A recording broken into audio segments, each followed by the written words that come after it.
जय हिंद दोस्तों, स्वागत करता हूं आपके अपने परिवार मैथ मुखिया पर। आज हम लोग रेलवे ग्रुप डी या एनटीपीसी से संबंधित हम लोग आज मैथ के प्रैक्टिस करने वाले हैं। ऐसे टॉप 20 प्रश्न करेंगे। अक्सर ऐसे ही प्रश्न आपके एग्जाम में पूछे जाते हैं। तो आइए स्टार्ट करते हैं। पहला क्वेश्चन स्क्रीन पर दिखाई दे रहा होगा। पहला क्वेश्चन है कि 5 से विभाज्य 3 क्रमागत प्राकृतिक संख्याओं का योग 225 है, तो उनमें सबसे बड़ी संख्या कौन सी है? ऑप्शन दिया है 85, 75, 70, 80। इसमें से कौन सा होगा? जब भी इस तरह के क्वेश्चन आए तो क्या करते हैं, आइए सबसे पहले जो योग दिया है उसको लिख लेते हैं। जैसे योग दिया है 225, क्वेश्चन में दिया है 225 लिख लीजिए।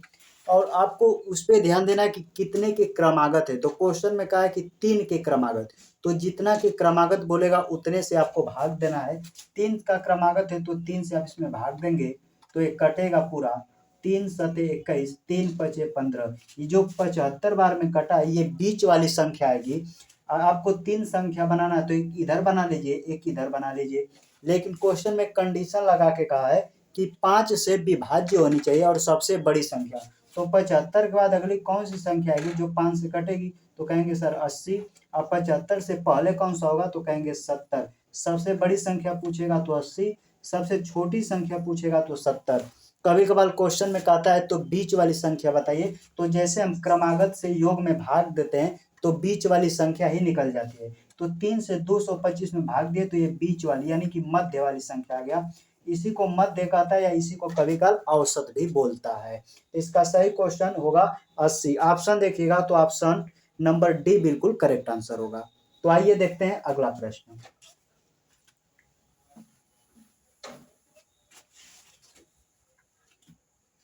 अगला क्वेश्चन कर रहा है कि एक कक्षा में छात्रों की संख्या 20% बढ़कर 66 हो जाती है, तो प्रारंभिक संख्या कितनी थी? इस तरह के भी प्रश्न अक्सर पूछ लिए जाते हैं। यानी कि 20% बढ़ा है तब वो संख्या 66 हो गई है। यानी जो 66 है वो अपने आप में जो भी विद्यार्थी रहेंगे 100% रहेंगे।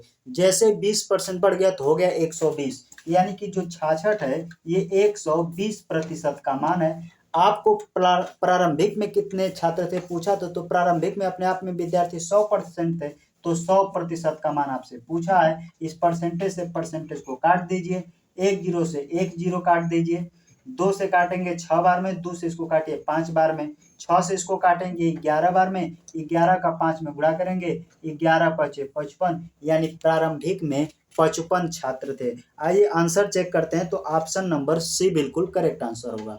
तो जब इस तरह के प्रश्न है इसी तरह बनाए, बहुत ही जल्द आप हल कर सकते हैं। आइए देखते हैं अगला प्रश्न। अगला क्वेश्चन कह रहा है कि दो संख्याओं का योग 520 है। यदि उनमें से बड़ी संख्या को 4% कम कर दिया जाए और छोटी संख्या को 12% बढ़ा दिया जाए तो प्राप्त संख्याएं एक समान होंगी। तदनुसार उनमें से छोटी संख्या कौन सी होगी? ये आपसे पूछा गया है। तो सबसे पहले जो बड़ी संख्या है छोटी संख्या उसका आप अनुपात बना लीजिए। जैसे क्वेश्चन में कहा है कि बड़ी संख्या को 4% कम कर दिया जाता है। मान लेते हैं कि इसमें से कोई बड़ी संख्या होगी, कोई छोटी संख्या होगी। तो बड़ी संख्या को 4% कम कर दिया जाता है तो कोई भी संख्या अपने आप में 100% होती है। 4% कम कर दिया तो यानी हो गया 96%। अब छोटी वाली संख्या को कह रहा है कि 12% बढ़ा दिया तो छोटी संख्या अपने आप में 100% रही होगी। 12% इंक्रीज किया तो ये हो गया 112। इसको काटेंगे तो 14 छक्का 96, 14 सत 112, 6-7 का अनुपात आ गया। इसी अनुपात में बांटना है। क्वेश्चन में कह रहा है कौन सा उनमें छोटी संख्या पूछा है कौन सा। अब क्वेश्चन में देखिए योग दिया है 520, तो हमारे हिसाब से योग हो रहा है 520। अब पूरा जुड़ेगा 7 से 13। हमारे हिसाब से रेशियो का मान 13 ये बता रहा नहीं, ये 520 रेशियो में 13 का मान है। अब क्वेश्चन में छोटी संख्या पूछा है तो छोटी संख्या बताइए, इन दोनों में छोटा अनुपात कौन है? ये वाला। तो जिसका अनुपात छोटा वही छोटी संख्या होता है। इसका अनुपात 6 है तो अब गुणे में 6 रख दीजिए, काट दीजिए। 13 से काटेंगे 13 चौके 40 बार में, 4 का 6 में गुणा करेंगे, 4 छके 24।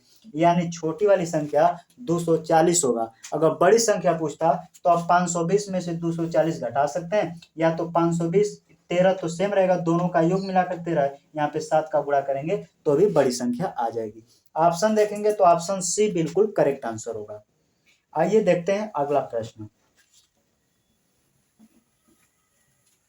अगला क्वेश्चन कर रहा है, यदि किसी संख्या का 3/4 उस संख्या के 1/7 से 7 अधिक है तो उस संख्या का 5/3 कितना होगा। एसएससी का ट्रेंडिंग क्वेश्चन है, कई बार पूछा है, लेकिन वन लाइनर मैं ट्रिक बताऊंगा कि कैसे आप डायरेक्ट पेपर में आएगा, आप तुरंत उड़ा सकते हैं। सबसे पहले इस तरह क्वेश्चन है तो आखिरी लाइन पढ़िए कि आपसे पूछा क्या है।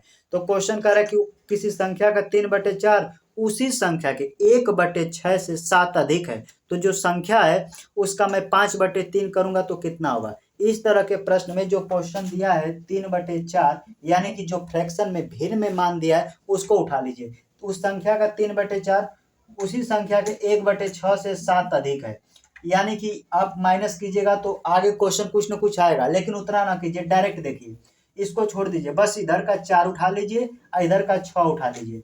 आप 4 और 6 का एलसीएम ले लीजिए, एलसीएम ही वो संख्या होगी। फिर से बता रहे हैं, जो क्वेश्चन स्क्रीन पर दिखाई दे रहा है उस तरह के प्रश्न में जब भी क्वेश्चन है तो जो डिनोमिनेटर नहीं हर 4 और 6 इनका एलसीएम बोले तो कहेंगे सर इनका एलसीएम आएगा 12।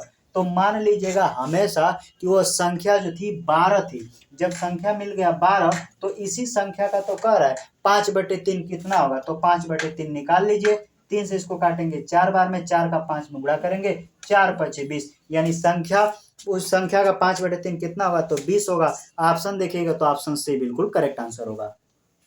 हमने कहा किया 4 और 6 का एलसीएम लिया, आया 12। हमने मान लिया कि वो संख्या 12 है, 12 का 5/3 करेंगे 20, आंसर आ जाएगा। ऑप्शन नंबर सी बिल्कुल करेक्ट आंसर होगा।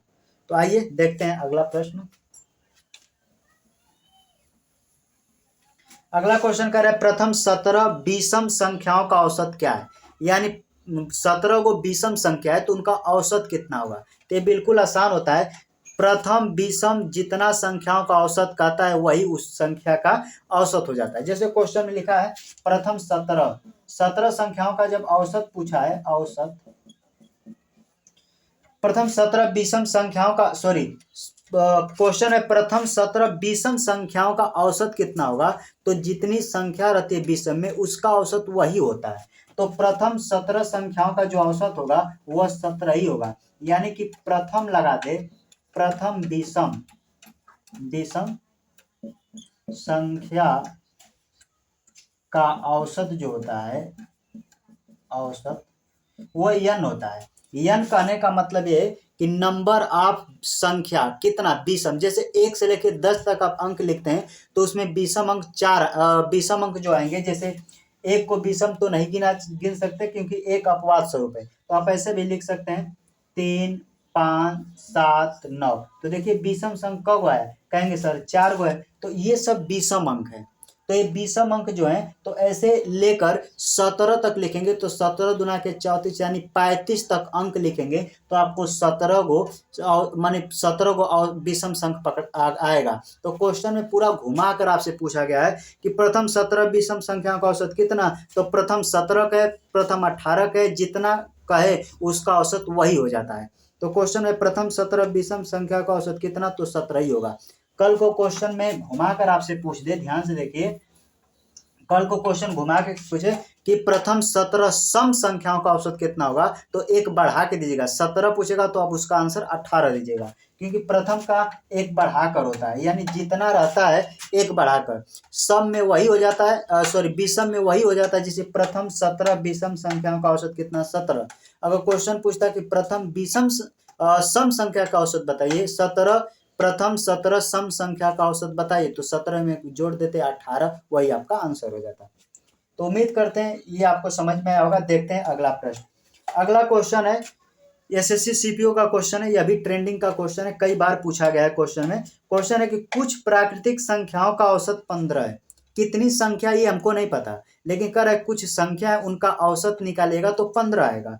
कुछ प्राकृतिक संख्याओं का औसत 15 है। यदि पहली संख्या में 30 जोड़ दिया जाए और अंतिम संख्या से 5 घटा दिया जाए तो औसत 17.5 रहता है। तो प्राकृतिक संख्याएं कितनी हैं।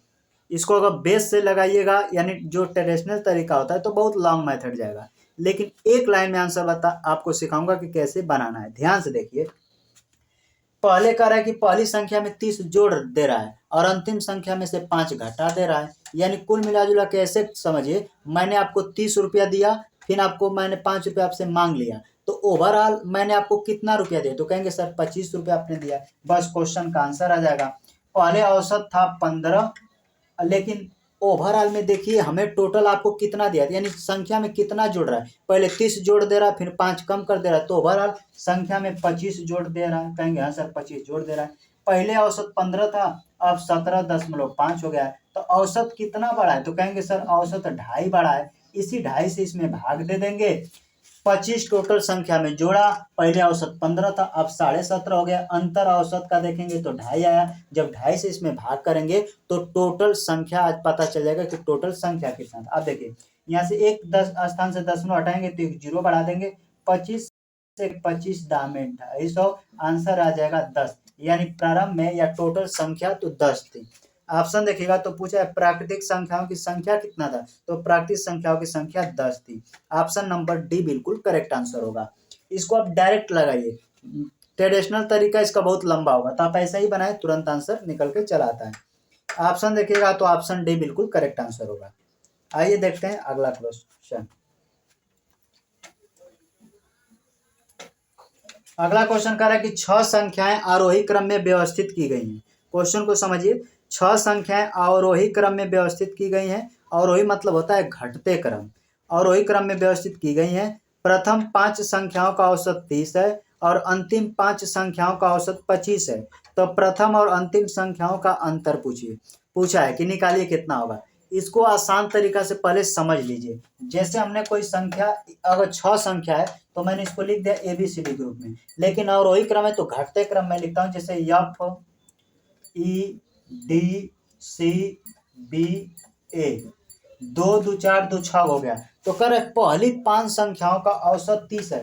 देखिए पहली यहाँ से 1 से लेके 5 तक लिखेगा तो इनका औसत 30 हो रहा है, और अंतिम 5 लीजिएगा तो अंतिम 5 का औसत 25 है। तो अब जब ध्यान से देखिए, जब पहली 5 से अंतिम 5 घटाएंगे तो हाई तो घट जाएगा, सिर्फ इधर का F बचेगा और इधर का A, यानी कि F माइनस A बचेगा। वो अंतिम और पहली संख्या का अंतर ही आपसे पूछा है। तो ये आपको समझाने के लिए, अब इसको एक लाइन में चाहे तो इसका आंसर दे सकते हैं। अब ध्यान से देखिए, अब पहले ये देखिए संख्या का योग कैसे निकालता है, तो औसत गुणे संख्या। औसत में आप पढ़ेंगे, योग आपको निकालना है तो लिखते हैं संख्या गुणे औसत, और बाकी आपका आंसर निकल जाता है। क्योंकि ये प्रैक्टिस चल रहा है तो मेरा ज़्यादातर फोकस है कि क्वेश्चन को आसान से कैसे बताऊं, क्योंकि इसमें कम से कम मतलब यही सिखाया जाता है कि किस तरह क्वेश्चन को आसानी से आप हल करें। तो क्वेश्चन में कहा है कि 6 संख्याएं आरोही क्रम में, प्रथम 5 संख्या का औसत 30 है। तो पहली 5 संख्या इनका औसत 30 है, तो योग कितना होगा, कहेंगे सर 150 हो जाएगा। सिंपल से बात है, 3 5 15। फिर कह रहा अंतिम 5 का औसत जो है, अंतिम 5 का औसत 25 है, तो 25 का इसमें गुणा करेंगे, 25 5 125 हो जाएगा। बस इन्हीं का अंतर कर देंगे तो डायरेक्ट F और अंतिम और पहली संख्या का निकल जाएगा। तो 150 में से 125 घटाएंगे, बचेगा 25। यही F यानी पहली संख्या और अंतिम संख्या, यानी कि इतना में से पहली 5 और अंतिम 5 का जो घटाएंगे तो F और A बचेगा, उन्हीं का अंतर। क्योंकि घटा रहे हैं तो घटाने के बाद हम डायरेक्ट योग निकाले, योग वो 150 में से 125 घटाएंगे 25, यानी पहली और अंतिम संख्या का जो योग आएगा, अंतर आएगा, वो 25 आएगा। ऑप्शन देखेंगे तो ऑप्शन सी बिल्कुल करेक्ट आंसर होगा। जब भी इस तरह के प्रश्न है, ये बनाने की कोई जरूरत नहीं, संख्या गुणे औसत, संख्या गुणे औसत लिखिए। बाकी आप ये जानते होंगे तो ये भी लिखने की भी जरूरत नहीं है। 3 5 15, 25 5 125, 150 में से 125 घटाइएगा, 25 आएगा, वही प्रथम और अंतिम संख्या का अंतर निकल जाएगा। तो आइए देखते हैं अगला प्रश्न। इस क्वेश्चन का आंसर होगा 25, जो कि ऑप्शन नंबर सी में है। अगला क्वेश्चन है, प्रथम 15 प्राकृतिक संख्याओं का औसत क्या होगा जिसे 5 से विभाजित करने पर 1 शेष रहे। ऑप्शन दिया है 40, 41, 39, 42। जब भी इस तरह के प्रश्न दे तो ध्यान से देखिए कि कह रहा है प्रथम 15 प्राकृतिक संख्याओं का औसत बताइए जो 5 से भाग दें तो 1 शेष बचे। तो इस तरह के प्रश्न से बाई ऑप्शन से लगाते हैं, by option, by OPTION, by option से। ऑप्शन में 40 लेते हैं तो क्या 40 को 5 से भाग करेंगे तो 1 शेष बचेगा, कहेंगे सर नहीं। 41 में सिर्फ बचेगा, और कोई ऐसी संख्या नहीं है 4 ऑप्शन में से जिसमें 5 से भाग दें तो 1 शेष बचे। तो इसका सही answer option number B correct answer होगा, क्योंकि ऑप्शन नंबर बी में 41 दिया है। तो आइए देखते हैं अगला प्रश्न। अगला क्वेश्चन कह रहा है कि दो संख्याओं का योग 37 है और उनके वर्गों का अंतर 185 है, तो दोनों संख्याओं का अंतर क्या होगा। इस तरह के प्रश्न बहुत ज्यादा पूछे जाते हैं। क्वेश्चन आपकी स्क्रीन पर दिखाई दे रहा होगा। क्वेश्चन का योग यानी a प्लस बी का मान दे दिया है 37। अगले बार कह रहा है कि उनके वर्गों का अंतर, वर्गों का अंतर मतलब ऐसे समझिए ए स्क्वायर माइनस बी स्क्वायर का मान दे दिया है 185। तो क्वेश्चन में पूछा है तो संख्या का अंतर बताइए कितना होगा, ये आपसे पूछा गया है। कैसे लगाएंगे आइए समझा देते हैं। अच्छा ये बताइए, जब इसको आप ए स्क्वायर माइनस बी स्क्वायर को जब तोड़िएगा, ध्यान से जब इसको हम तोड़ेंगे तो ये होता है एक ब्रैकेट में ए प्लस बी और दूसरे ब्रैकेट में होता है ए माइनस बी, यानी इन्हीं का के बराबर तो ये 185 है, क्योंकि ये हम इसको इस तरह यानी इस वाले पार्ट को ध्यान से देखिए, मैंने इस वाले पार्ट को ए स्क्वायर माइनस बी स्क्वायर को मैंने इस रूप में लिख दिया, इसके बराबर ही 185 है। यहाँ ए प्लस बी का मान देखिए दे दिया है 37, इसका मान तो पता नहीं, ये बीच में कुछ कोई चीज नहीं तो गुणा का मानते हैं। ये ए माइनस बी है, इक्वल में देखिए 185 है, 37 से इसको काटेंगे 5 बार में कट जाएगा, यानी ए माइनस बी का मान आ जाएगा 5। यही आपसे तो पूछा गया है कि संख्या का अंतर बताइए कितना है, तो संख्या का अंतर आ गया 5, जो कि ऑप्शन देखते हैं किस ऑप्शन में दिया है।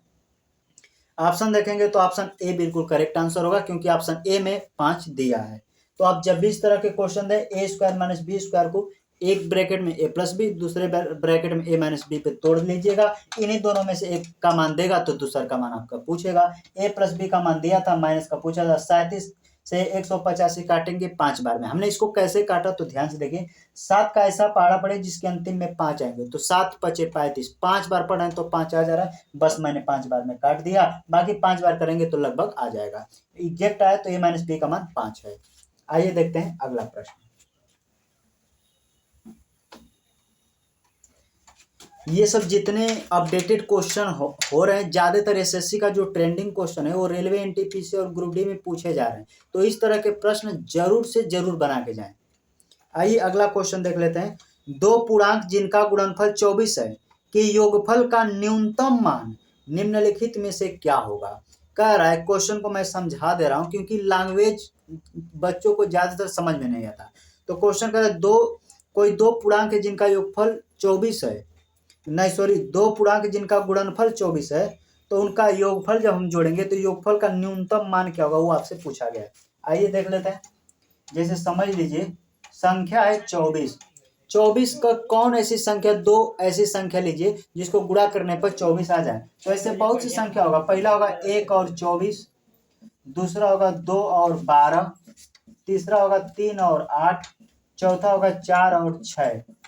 इसके बाद कोई ऐसी संख्या नहीं है कि जिसको गुणा करें तो 24 आ जाए।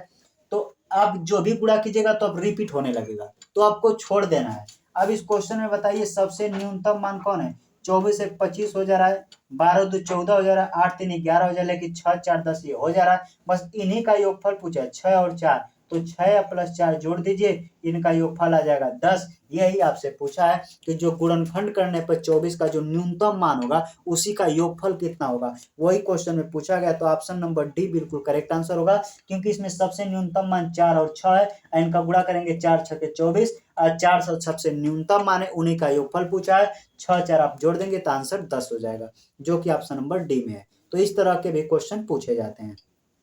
आइए देखते हैं अगला प्रश्न। अगला क्वेश्चन कर रहा है तीन संख्याओं का अनुपात 3:6:8 है, जैसा कि क्वेश्चन दिखाई दे रहा होगा आपको। यदि उनका गुणनफल 92:16 है तो तीनों संख्याओं का योग क्या होगा। आप एक लाइन में बताएंगे कैसे। अनुपात दिया है 3:6:8, वैसे लगाना चाहते हैं कि एक्स मानेंगे तीनों में, फिर तीनों का गुणा करेंगे, बराबर में 92:16 की जगह पर रखेंगे, काटेंगे, जो मान आएगा फिर गुणा करेंगे। तो ऐसे कई स्टेप होगा, लेकिन एक लाइन में बनाना सीखिए। अंतिम में क्वेश्चन पूछा है कि तीनों संख्याओं का योग, यानी कि आपसे योग पूछा है, तो जब भी योग पूछा है तो आप पहले सभी संख्याओं को जोड़ लीजिए। तो जोड़ेंगे तो 3 6 9 9 8 17, यानी योगफल आ गया 17। तो पहला स्टेप आप क्या करेंगे पेपर में कि अगर 17 आया सभी को जोड़ने पर, तो पहला स्टेप देखिए कि 17 का जो ऑप्शन दिया है कौन सा ऑप्शन कट रहा है। क्योंकि आपसे योग क्वेश्चन में पूछा है योगफल, तो जो इनका योगफल आया है 17, इसका मल्टीपल होगा, क्योंकि जो मान x का निकालेंगे फिर इनके योगफल में गुणा करेंगे, तो अर्थात कह सकते हैं कि इसका मान जो होगा 17 का फैक्टर आएगा, यानी इसका योगफल जो आएगा 17 से कटना चाहिए। क्वेश्चन में आपसे योगफल पूछा है, हमने सभी अनुपातों को जोड़ दिया 17, यानी 17 से जो ऑप्शन कटेगा वही उसका योगफल होगा। आइए ऑप्शन चेक करते हैं, तो क्या 17 से 96 कटेगा, कहेंगे सर नहीं। 72 कटेगा सर नहीं। 144 नहीं, लेकिन ऑप्शन नंबर डी कटेगा जो कि 68 है। इस क्वेश्चन का सही जवाब होगा 68। इस क्वेश्चन का यही जवाब है, ऑप्शन नंबर डी 68 बिल्कुल करेक्ट आंसर होगा। अगर पूरा डिटेल से बनाना चाहें तो आप डिटेल से भी इसको बना सकते हैं, लेकिन आप डायरेक्ट क्वेश्चन आप प्रैक्टिस में यही सीख रहे हैं कि डायरेक्ट ट्रिक लगाएं, आंसर निकाल दें। अगर आप पूरा कंसेप्ट सीखना चाहते हैं तो देखिए इसको कैसे लगाएंगे। कंसेप्ट कहता है कि यहाँ पे x मानिए, यहाँ पे x मानिए, यहाँ पे x मानिए। आप 3 छक्का 18, 18 बटे 144, x का गुणा करेंगे 3 बार तक क्यूब होगा, बराबर इनका गुणनफल के बराबर दिया है 92 16, 92 16 दिया है। 144 है, सॉरी ये 144 है। 144 से इसको काटेंगे तो x क्यूब बराबर आ जाएगा 64, x का मान निकालेंगे तो आएगा 4। जब x का मान 4 है तो इनका योगफल पूछा, जुड़े 3 6 8 6 कितना 17, यहाँ x है, x का मान निकालें 4, यहाँ 4 का गुणा करेंगे तो 17 चौके 68 आ जाएगा। ये क्या है कि पूरा एक्सप्लेन करके लगाएंगे, लेकिन पेपर में उतना टाइम नहीं होता है, क्योंकि कभी कभार जब ऑप्शन 1 से 2 लड़ने लगते हैं तो उस कंडीशन में आप इसका यूज करेंगे। नहीं तो योगफल वाले प्रश्न में आप उनका अनुपात जोड़ेंगे, अनुपात जो अनुपात आएगा जोड़ने के बाद, योगफल पूछा है तो योगफल का मल्टीपल देख लेंगे, जो कट रहा है डायरेक्ट आंसर देंगे। डायरेक्ट जोड़िए 17, 17 से क्या ऑप्शन कट रहा है, ऑप्शन डी 68 वही करेक्ट आंसर होगा। तो आइए देखते हैं अगला प्रश्न।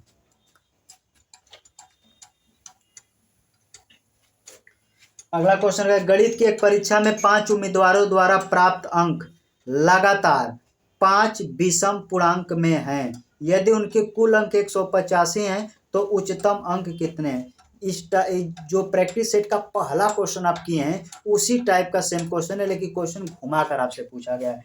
5 लोग हैं, उनके अंक 185 हैं, तो 5 से भाग कर देंगे तो बीच वाले लड़के का पता चल जाएगा। तो 5 से इसको काटेंगे, 5 3 15, 3 5 7 35। 5 लड़के हैं तो 2 इधर बना लीजिए, 2 इधर बना लीजिए।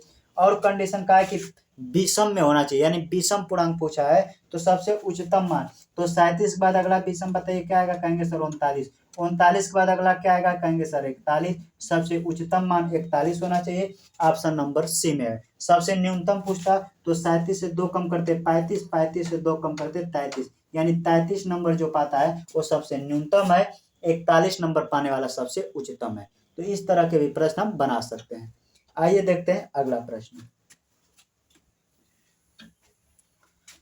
अगला क्वेश्चन आपसे कह रहा है कि सभी 1 अंक 2 अंक तथा 3 अंकों वाली प्राकृतिक संख्याओं का औसत क्या है।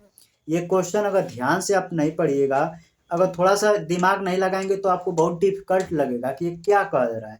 कि कह रहा है सभी 1 अंक 2 अंक और 3 अंकों वाली प्राकृतिक संख्याओं का औसत क्या होगा। तो ध्यान से देखिए, आप 1 से लिखेंगे तो 1 2 ऐसे लिखेंगे, 1 2 ऐसे डॉट डॉट, फिर यहाँ 1 अंक 9 तक लिखेंगे, 9 के बाद 10 11 हो जाएगा, फिर डॉट डॉट ऐसे 99 तक लिखेंगे, फिर ऐसे 101 तक, फिर डॉट डॉट करके 999 तक लिखेंगे। क्योंकि जैसे हम लिखेंगे 9 से 1000 तो 4 अंकों में कन्वर्ट हो जाएगा। तो आप डायरेक्ट जब इतने बड़ी संख्या को आप लिखिएगा तो डायरेक्ट ये बताइए कि हम ऐसे नहीं कर सकते कि ये संख्या 1 से लेके 999 बार लिखी गई है, जिसमें 1 अंक की संख्या, 2 अंक की संख्या और 3 अंकों की संख्या सम्मिलित है कि नहीं। तो इसको ये आपको दर्शाने के लिए बताया गया हूँ कि कैसे 1 अंक की संख्या 1 से लेके 9 तक, उसके बाद 10 से लेके 99 तक 2, और 99 से 999 तक जाएंगे तो 3 तक उसके छोड़कर, यानी 100 से 999 जाएंगे तो 3 अंकों की संख्या पड़ेगी। तो क्वेश्चन में वही तो कहा है कि सभी 1 अंक 2 अंक तथा 3 अंकों वाली प्राकृतिक संख्याओं का औसत क्या होगा। तो जब भी लगातार संख्या दे और उनका औसत पूछे तो हमेशा याद रखिएगा, पहली संख्या और आखिरी संख्या जोड़कर 2 से भाग कर देते हैं, उनका औसत निकल जाता है। 999 में 1 जोड़ेंगे तो आएगा 1000, और 1000 का आधा करेंगे तो 500, यही इसका औसत होगा। ऑप्शन देखिएगा तो ऑप्शन बी बिल्कुल करेक्ट आंसर हो जाएगा। तो आइए देखते हैं अगला प्रश्न। अगला क्वेश्चन कह रहा है यदि कोई संख्या 31 से उतनी बड़ी है जितनी वो 75 से छोटी है तो वह संख्या कौन सी है। ऐसे क्वेश्चन प्रॉफिट लॉस में भी पूछे जाते हैं, लेकिन बेस्ट तरीका ये होता है कोई संख्या 31 से उतना ही छोटी है जितना कि 75 से बड़ी है, तो संख्या कितनी है। तो आप क्या कीजिएगा, 31 और 75 आपस में ऐड कर दीजिएगा। 5 1 6, 7 3 10, 106। क्या करना है, वो संख्या पूछेगा जितना पहली से बड़ी है दूसरी से उतनी छोटी है, दोनों को ऐड करके जितना आएगा उसका आधा कर दीजिएगा, हमेशा आपका आंसर आ जाएगा। इसका आधा करेंगे तो 2 से काटेंगे 5, 2 इसको काटेंगे 3, यानी वो संख्या 53 है। 53 को देखिएगा 31 से 53 से उतना ही छोटी है जितना कि 75 से बड़ी है। तो इसका सही आंसर 53 होगा। आंसर चेक करेंगे तो ऑप्शन डी बिल्कुल करेक्ट आंसर हो जाएगा। आइए देखते हैं अगला प्रश्न। अगला क्वेश्चन कर रहा है कि एक परीक्षा में ए और बी के अंकों का योग 120 है, बी और सी का 130 है तथा सी और ए का 140 है, तो सी के अंक कितने हैं। इस तरह के भी प्रश्न खूब पूछे जाते हैं। इसका बेस्ट तरीका क्या है, यानी कि ए प्लस बी इनका योग दे दिया 120। इन क्वेश्चन में कह रहा है कि बी प्लस सी का योग दे दिया 130। और अगला क्वेश्चन कह रहा है कि सी प्लस ए का योग दे दिया 140 और आपसे सी का वैल्यू पूछा है कि आखिर सी कितना है।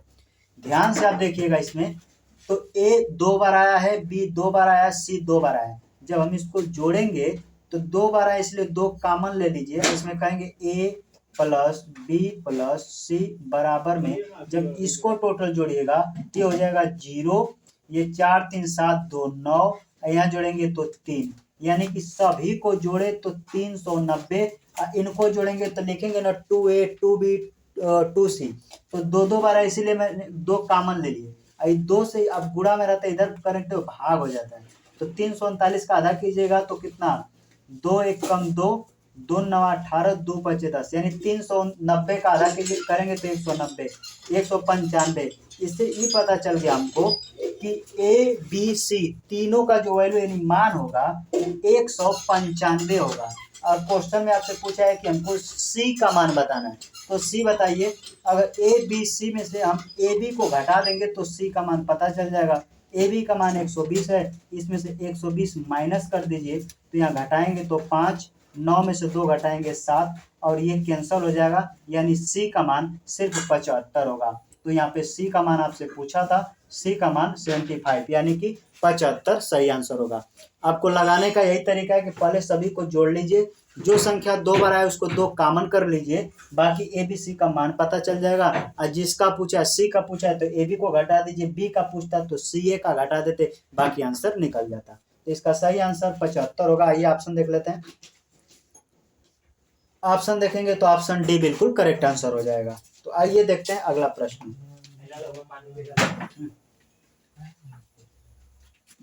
अगला क्वेश्चन कर रहा है कि दो संख्याओं का योग 75 है और उनका अंतर 25 है, यानी योग दे दिया और अंतर दे दिया। योग 75 है, अंतर 25 है, तो उन संख्याओं का गुणनफल क्या होगा। ध्यान से देखिए, योग मतलब कहने का मतलब ए प्लस बी का मान दे दिया है 75 और संख्या का अंतर दे दिया है 25। तो क्वेश्चन में आपसे गुणनफल पूछा है, वो संख्या का गुणनफल कितना है। तो सबसे पहले ध्यान से देखें, हमें वो संख्या निकालना पड़ेगा कि आखिर में वो संख्या है कौन। तो वो संख्या यानी कि आपको अगर ये बताइए आपको ए का मान और बी का मान पता चल जाए तो गुणा आसानी से कर लेंगे। तो ए का मान कैसे निकालते हैं, दोनों को जोड़ दीजिएगा, तब 75 25 जोड़ेंगे तो आएगा 100 और 100 का आधा करेंगे तो 50, यानी ए का मान निकल गया। बी का मान कैसे निकालते हैं, तो एक बार जोड़ कर आधा, एक बार घटा कर आधा। 75 में से 25 जाएगा तो कहेंगे 50 और 50 का आधा करेंगे तो 25। ये संख्या मिल गया, यानी संख्या ए 50 है, बी 25 है, इन्हीं को जोड़ेंगे तो 75, अंतर करेंगे तो 25 आ जाएगा। उसी संख्या का गुणनफल पूछा है, तो 50 का 25 में गुणा करेंगे, 25 25 125, एक जीरो लगा दीजिए, यानी 1250 इस क्वेश्चन का सही जवाब होगा। ऑप्शन देखिएगा तो ऑप्शन डी बिल्कुल करेक्ट आंसर है। तो आइए देखते हैं अगला प्रश्न।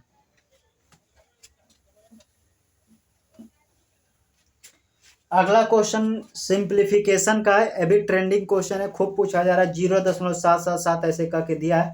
तो इसका सोल्यूशन क्या होगा, आप वीडियो पॉज करके इस क्वेश्चन का हल करके आंसर भी कमेंट करें। क्वेश्चन जैसा दिखाई दे रहा होगा, मैं पूरा क्वेश्चन लिख दे रहा हूँ, 0.7777 कितना बार है, 5 बार, प्लस 0.1234 प्लस,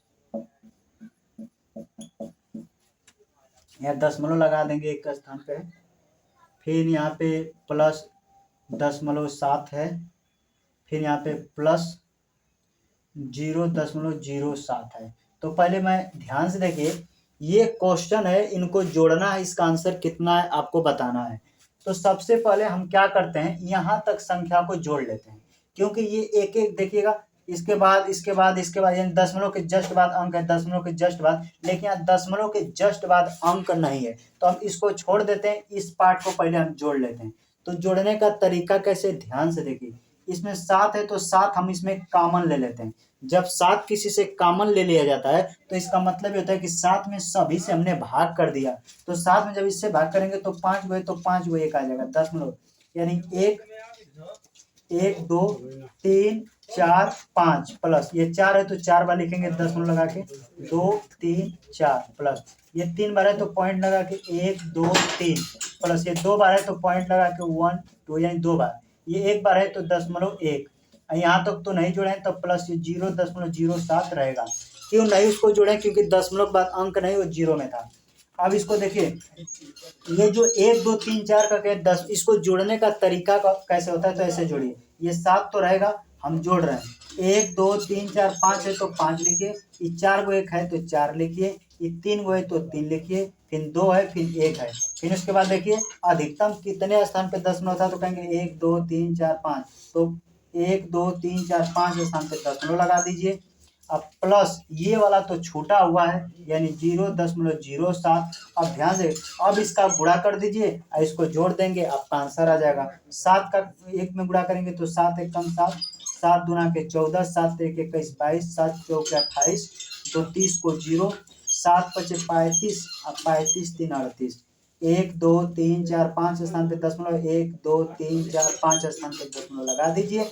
ये अभी आंसर नहीं आया, इसमें अभी ऐड करना है 0.07, यानी कि दशमलव के सीधा में दशमलव रखिए, अंक इधर उधर हो जाए। अब इसको मैंने यहाँ पे रख के जोड़ देंगे, जैसे इसको ऐड करेंगे आपका आंसर आ जाएगा। जोड़ लीजिए, यहाँ पे जोड़ेंगे 7, इस यहाँ पे जोड़ेंगे 4, यहाँ पे 2, यहाँ पे 7, यहाँ पे 8, एक स्थान पे दशमलव, यहाँ पे 3, यानी टोटल आपका जो आंसर आएगा वो 3.87 आएगा। आइए आंसर चेक कर लेते हैं हम।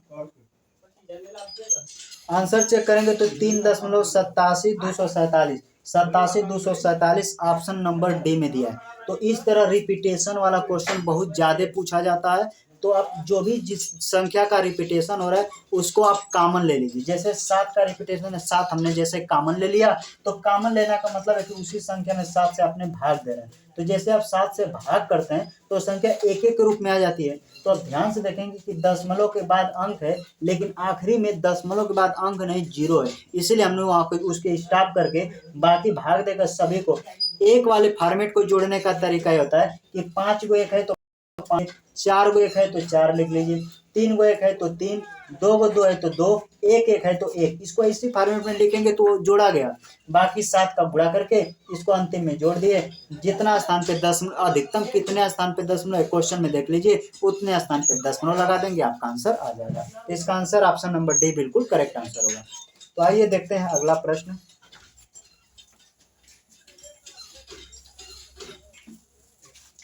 अगला क्वेश्चन कह रहा है कि जो क्वेश्चन आपकी स्क्रीन पर दिखाई दे रहा है कोई स्पेशल इस केस होता है, इस पे ध्यान से एक बार देख लीजिए। ये भी कई बार बनता है। 1 माइनस एक्स, यहाँ p माइनस क्यू, यहाँ प्लस 1 माइनस एक्स, यहाँ पे है क्यू माइनस p का मान कितना होगा, ये आपसे पूछा है।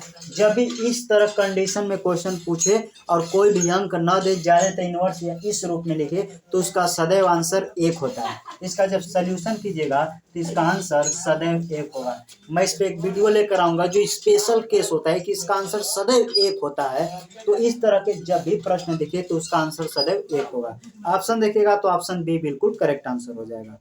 आइए देखते हैं अगला प्रश्न। अगला क्वेश्चन कर रहा है यदि ए का मान 73 है, बी का मान 74 है, सी का मान 75 है, तो A cube plus B cube plus C cube minus 3abc का मान क्या होगा। क्वेश्चन पूरा क्वेश्चन लिख दे रहे हैं। ए का मान ध्यान से देखिए लिखा है 73 यानी 73। बी का मान देखेंगे तो बी का मान 74 है और सी का मान दिया है 75। ये क्वेश्चन में जानकारी दे दिया है। अब क्वेश्चन में आपसे पूछा है कि बताइए A cube plus B cube plus C cube minus 3abc, यानी इसका मान आपको बताना है। तो ध्यान से देखिए, अगर इसको अलजेब्रा के फॉर्म में तोड़ेंगे तो बहुत लॉन्ग प्रोसेस जाएगा, क्योंकि इसको तोड़ेंगे तो एक फार्मूला इंक्रीज होगा, उस पर आपके रखेंगे तब आएगा। लेकिन याद रखिए, हमेशा माइंड में बैठा लीजिए, जब भी ये लगातार संख्या दे, फिर से ध्यान से देखिए, इसका बेस्ट ट्रिक बता दे रहा हूं कि पेपर में कभी भी आए तो आप एक लाइन में आंसर निकालिएगा, नहीं तो इसका सोल्यूशन आप देखिएगा तो बहुत लंबा जाएगा। जब भी ये लगातार दे दे, जैसे देखिए 73, 74, 75, जब भी लगातार संख्या दे दे और ये आपसे पूछे कि A cube plus B cube plus C cube minus 3abc का मान बताइए, तो आप कैसे निकालेंगे। तो एक लाइन में आंसर आपको देना है, हमेशा 9 का गुणा कर देना है बी के साथ, जो बी का मान है, और डायरेक्ट आपका आंसर आ जाएगा। फिर से सुन लीजिए, जब भी ये कब लागू होगा, जब लगातार संख्या दे। जैसे ए का मान 73, 74, 75, देखिए 73, 74, 75 लगातार संख्या है। A cube B cube C cube minus 3abc का मान जब भी आपसे पूछेगा तो हमेशा 9 का आपको गुणा कर देना है, किसके साथ, तो बी के साथ। फिर से बोल रहा हूँ, किसके साथ, बी के साथ। तो यहाँ 9 रखिएगा, बी का मान कितना है, तो कहेंगे सर 74, 74 में गुणा करेंगे, 9 चौके 36 को 6, 9 सते 63 और 3 जोड़ देंगे तो 66, यानी 666 इसका आंसर होगा। आइए चेक कर लेते हैं। आंसर देखेगा तो ऑप्शन सी बिल्कुल करेक्ट आंसर होगा, क्योंकि ऑप्शन सी में 666 दिया है। तो उम्मीद करते हैं ये आपको समझ में आया होगा। आप कहीं पेपर में नोट कर लीजिए कोने में कि जब भी A cube B cube C cube minus 3abc वाला आपसे पूछेगा तो पहला स्टेप आप क्या कीजिएगा, देखना है जो ए बी सी का मान है क्या लगातार दिया है क्या। अगर लगातार देगा तो हमेशा 9 का बी के साथ गुणा कर देंगे, आपका डायरेक्ट आंसर निकल के चला आता है। तो आइए देखते हैं अगला प्रश्न।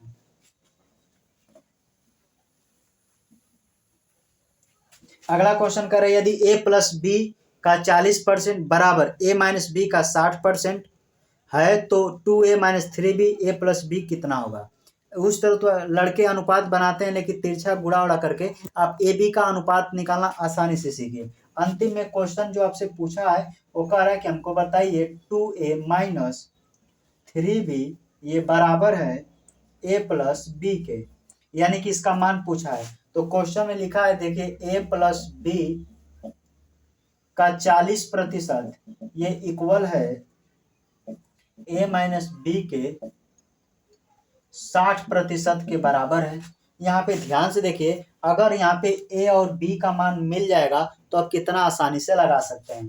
तो हम इस क्वेश्चन में a और b का मान कैसे निकालिएगा, परसेंटेज से परसेंटेज को काट दीजिएगा, एक जीरो से एक जीरो इधर काट लीजिएगा।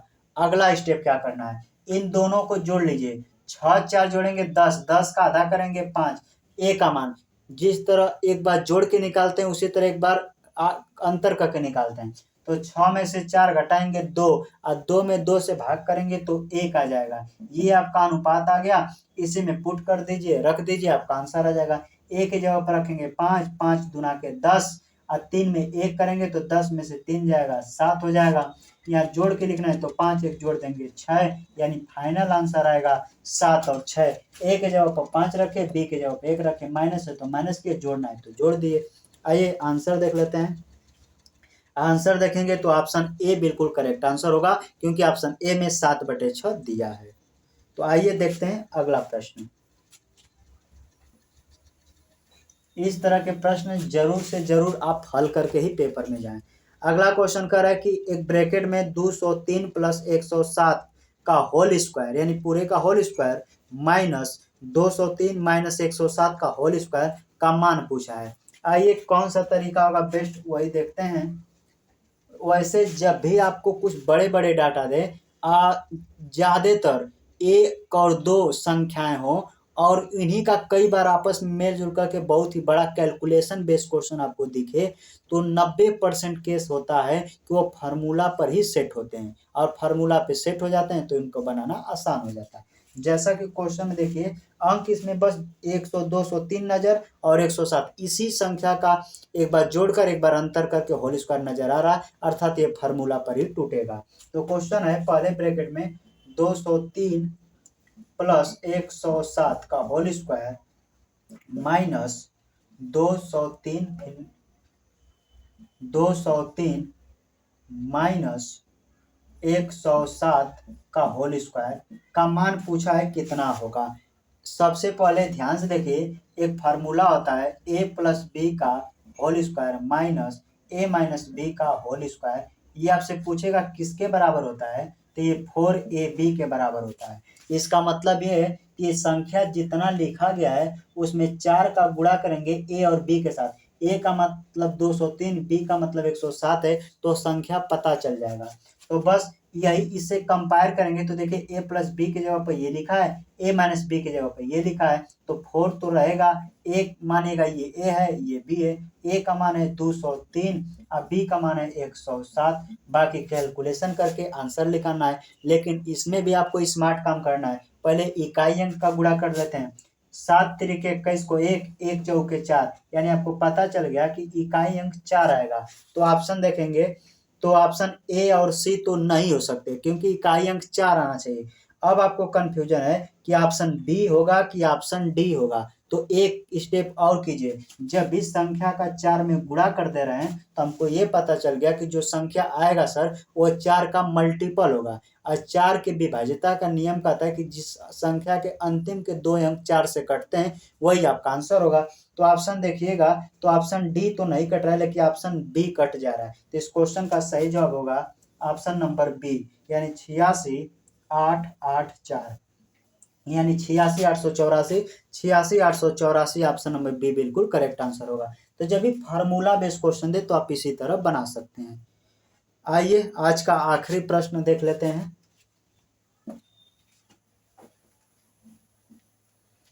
आज का आखिरी प्रश्न कह रहा है, क्वेश्चन ये भी आपकी स्क्रीन पर दिखाई दे रहा होगा, कह रहा है 941 प्लस 149 का होल स्क्वायर। यह भी फार्मूला बेसिक क्वेश्चन है, यह भी एक लाइन में क्वेश्चन बनता है, ध्यान से देख लीजिए, मैं पूरा लिख दे रहा हूँ। कह रहा है 941 प्लस 149 का होल स्क्वायर प्लस दूसरे 941 माइनस 149 का होल स्क्वायर अपान 941 गुणे 941 प्लस 149 गुणे 149 का मान पूछा है क्या होगा। क्वेश्चन में इसमें कुछ है नहीं, लेकिन आपको ज्यादा भावकाली दिख रहा होगा। आप ध्यान से देखेंगे तो एक फार्मूला होता है, एक ब्रैकेट में a प्लस बी का whole square plus a minus B का होल स्क्वायर, ये टोटल बराबर हो जाता है 2a square plus B square के बराबर हो जाता है। सॉरी, ये पूरे का होल स्क्वायर नहीं होता है, बी स्क्वायर ऐसे होता है। यानी जहां पे इस फॉर्मेट में क्वेश्चन दिखे आपको कि एक ब्रैकेट में a प्लस बी का होल स्क्वायर प्लस दूसरे में a माइनस बी का होल स्क्वायर, ये इक्वल होता है 2a square plus B square. अब ध्यान से इसका तुलना अगर आप इससे करेंगे तो आपका नजर आएगा कि इसको a मानेंगे इसको b मानेंगे, तो एक ब्रैकेट में a प्लस बी का होल स्क्वायर, यहाँ प्लस तो प्लस, दूसरे में a माइनस बी का होल स्क्वायर लिखा है, तो कहेंगे सर इसके जवाब हम इसको लिख सकते हैं 2 का मतलब 2, a स्क्वायर का मतलब ऐसे समझिए कि इसको लिखेंगे 941 का होल स्क्वायर प्लस अब b का मान इसको a मान लीजिए, इसको b, तो b के जगह पर लिखेंगे 149 का whole square, sorry whole square नहीं, 149 का बस स्क्वायर है ये। अपान में ध्यान से देखेंगे तो 941 का 941 में गुणा करेंगे तो क्या हम इसको ऐसे नहीं लिख सकते हैं, 941 का होल स्क्वायर प्लस इसको गुणा करेंगे तो 149 का होल स्क्वायर हो जाएगा। बस आंसर आ गया। ये ऊपर का नीचे का देखिए सेम है, तो इससे कैंसिल होगा, बचेगा सिर्फ 2, तो यही आंसर होगा। ऑप्शन देखिएगा तो ऑप्शन बी में बिल्कुल करेक्ट आंसर होगा, क्योंकि ऑप्शन बी में 2 नजर आ रहा है। तो उम्मीद करते हैं ये फार्मूला बस आपको समझाने के इतना लिखा गया है, नहीं तो आप डायरेक्ट ए जैसे कैंसल आउट करते हैं। ये फार्मूला बनता है 2a² + b², a² + b² नीचे भी वही, तो ये कैंसल हो जाता है। इस कंडीशन में ज्यादातर आंसर 2 आता है। तो उम्मीद करते हैं ये आपको समझ में आया होगा। अगर वीडियो पर आप चैनल पे नए हैं तो चैनल सब्सक्राइब कर लीजिए। मिलते हैं नेक्स्ट वीडियो में। वीडियो देखने के लिए धन्यवाद।